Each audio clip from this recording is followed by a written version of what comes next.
Hello folks, Midwest F-150 here again.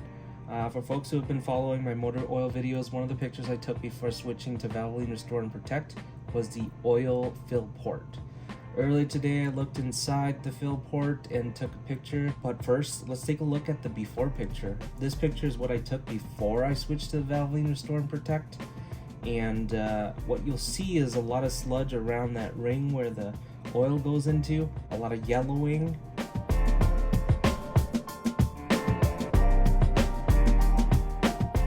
Now I'm going to show you what that looks like just after 500 miles on the Valvoline Restore and Protect.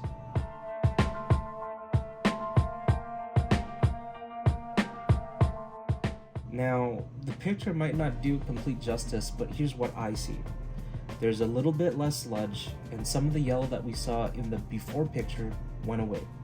All we see now is some brown residue left, something that I think a couple more 100 miles on the Restore and Protect will solve. But let me know in the comments if you think monitoring the buildup around the oil fill port is a good data point as I'm tracking the progress of the Valvoline. I know there can be a lot of variables that impact an outcome, especially in a vehicle's engine, but let me know in the comments if you want to see what this looks like in a couple 100 miles more. Lastly, I want to share that this YouTube channel is centered on my journey to get my truck to 500,000 miles. It's a bit ambitious, I know. But along the way to get there, you can expect to see more content on motor oil, maintenance work I'm doing, any new tools or parts I bought, and general automotive topics. Ultimately, all of this is intended to drive discussion with anyone watching.